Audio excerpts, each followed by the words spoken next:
Navi Mumbai network, तो subscribe करें और नोटिफिकेशन पाने के लिए बेल आइकन पर जरूर क्लिक करें।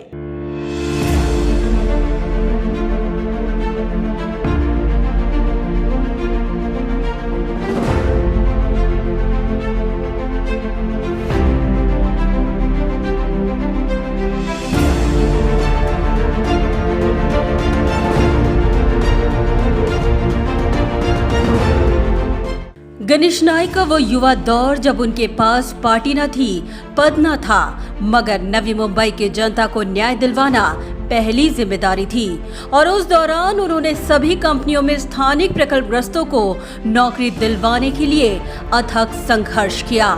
और आज फिर उसी संघर्ष की याद ताजा हुई जब आइकिया कंपनी में स्थानिक नागरिक और प्रकल्पग्रस्तों को नौकरी में प्रधानता देने के लिए एक तीव्र जन आंदोलन रास्तों पर उतर आया। कहते हैं ना कि जब बात कंपनी के तानाशाही रवैये की हो, बेरोजगारों को रोजगार दिलवाने की हो, तो इस अन्याय के खिलाफ अपनी आवाज बुलंद करने का एक ही पर्याय है कंपनी के खिलाफ हल्ला बोल का।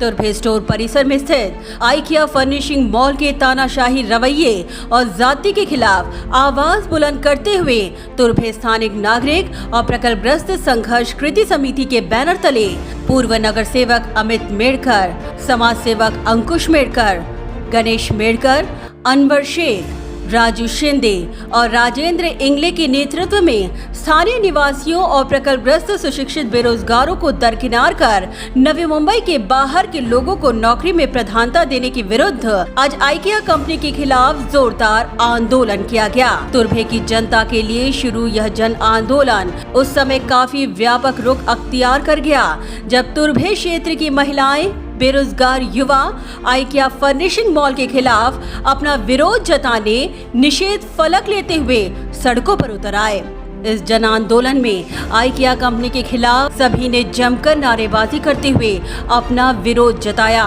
बता दें कि स्थानीय और प्रकल्पग्रस्त युवाओं को नौकरी में प्राथमिकता देने के लिए आइकिया कंपनी के पदाधिकारियों से तुर्भे स्थानिक और प्रकल्पग्रस्त कृति समिति के बैनर तले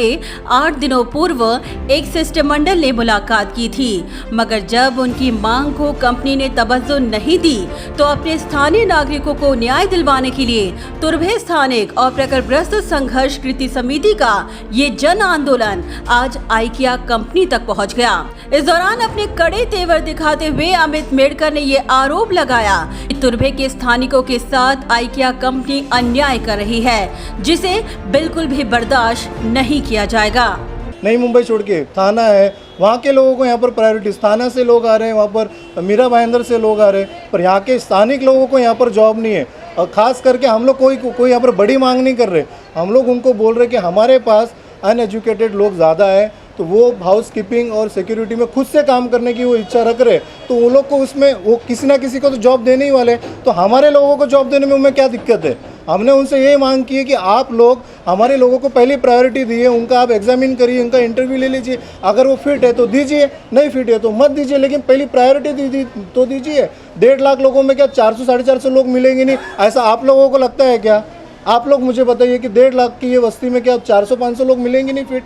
तो ये आप खुद भी जानते हो कि कंपनी की तरफ से सरासर नाइंसाफी हमारे लोगों पे हो रही है और जिसका हम आज यहाँ पर तीव्र विरोध कर रहे हैं। उन्होंने ये भी आरोप लगाया कि कुछ दलालों द्वारा 3-3 लाख रुपयों का लालच देकर नौकरी दिलवाने का डाव रचा जा रहा है। निश्चित रूप में कंपनी कोणाच्या दबावाखाली पण काम करते, हे पण याच्यामधून आढळून आले आहेत, कारण की काही घटक,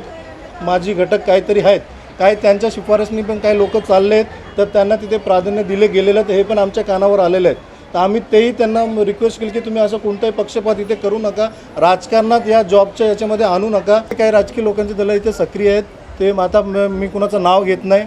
पण काही लोक इथे आहेत, ते इथे म्हणजे लोकांना आमिष दाखवतात की आम्ही तुम्हाला नोकरीवर इथे लावू, तुम्हाला एवढे द्यायला लागेल, तेवढं द्यायला लागेल, अशा हे काही प्रकार इथे चाललेला आहे। 2 आणि 3 लाख रुपये काही दलाल घेऊन तिथे त्यांना नोकऱ्यांचा आमिष दिलेलं जातं आणि बऱ्याच लोकांना पैसे घेऊन कामावर लावलेले नाहीत आणि काही लोकांना पैसे घेऊन लावलेले आहेत, पण या एवढं कोरोनाच्या महामारीमध्ये लोकांना आज घरी त्यांच्या खायला नाही, अशा या काळामध्ये जर त्या गोरगरीब लोकांकडून पैसे घेऊन त्यांना जर नोकऱ्या लावण्यासाठी हे करत असेल तर तुम्ही विचार करा किती चुकीचं या कंपनीच्या मार्फत या ठिकाणी हे सर्व चाललेलं आहे। अमित मेड़का ने कहा कि जिन लोगों के बायोडेटा में तुर्भे क्षेत्र का नाम आ रहा है, ऐसे बायोडेटा को कंपनी तुरंत रिजेक्ट कर रही है। यहाँ के जो हमारे कैंडिडेट्स हैं, जो कैंडिडेट्स वहाँ पर जो अप्लाई कर रहे हैं जॉब के लिए, जब वहाँ पर बायोडेटा में उनके रेज्यूम में एड्रेस ही तुर्भे होता है तो तुर्भे उनको पढ़ के रिजेक्ट किया जा रहा है,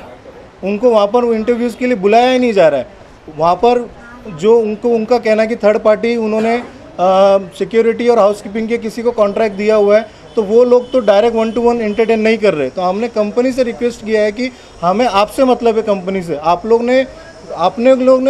ने थर्ड पार्टी कॉन्ट्रैक्ट दूसरे को दिया है, उसमें हमारा रोल नहीं, हम आपको जानते हैं, हम आपके पास आए। ये कोरोना के काल में आज इतनी बड़ी ये मल्टीनेशनल कंपनी यहाँ पर आई है, ये कंपनी की तरफ से हमारे पूरे तुर्भे विभाग में 1% की भी मदद किसी भी तरह की आज लोगों को, यहाँ पर गरीब लोगों को उन्होंने पहुँचाई नहीं। हम किसी के यहाँ पर, हमारे लोग किसी के मोहताज नहीं है या किसी के भरोसे पे बैठे नहीं है। हमें जो करना है, हमारे लोगों को जो करना है, हमने जो मदद जहाँ पहुँचानी पहुँचाई है। लेकिन इतनी बड़ी कंपनी एक विभाग में आती है तो वो कंपनी की भी, एक मल्टीनेशनल कंपनी के होने की वजह से उनकी भी कुछ जिम्मेदारियां बनती है। तो उन्होंने किसी तरह का भी कोरोना में कोई सपोर्ट अभी तक जताया नहीं है। तो ये कंपनी की ये मानसिकता है कि वो अपने एक ढीठ होके अपना रोल यहाँ पर रखना चाहती है, तो जिसको हम लोग किसी भी कंडीशन में उनकी मनमानी हम यहाँ पर होने नहीं देने वाले। अमित मेड़का ने आइकिया कंपनी को निशाने पर लेते हुए कहा कि अगर मांग पूरी नहीं हुई तो 18 तारीख को कंपनी के गेट के सामने आमरण उपोषण करेंगे। जर 18 तारखेचा आत आम्हाला परत स्थानिक लोकांना कामावर घेण्यासाठी जर आम्हाला तिथे बोलवलं गेलं नाही तर याचा पुढे आम्ही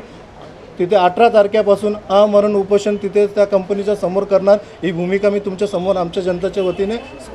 स्पष्ट करतो। अपने इस उग्र तेवर के साथ आइकिया कंपनी को निशाने पर लेते हुए सिस्टम मंडल ने जब आइकिया कंपनी के पदाधिकारियों से मुलाकात कर अपने निवेदन का ज्ञापन सौंपा तो उनके उग्र तेवर को देखते हुए कंपनी को उनकी मांग के सामने झुकना पड़ा और उन्होंने लिखित तौर पर तुर्भे के स्थानिक और प्रकल्पग्रस्त नागरिकों को नौकरी में प्राथमिकता देने की मांग को मान्य किया। कहते हैं कि जब एक मकसद के साथ सब एक हो तो बड़े से बड़े कंपनियों को भी झुकाना नामुमकिन नहीं। ब्यूरो रिपोर्ट, नवीन नेटवर्क।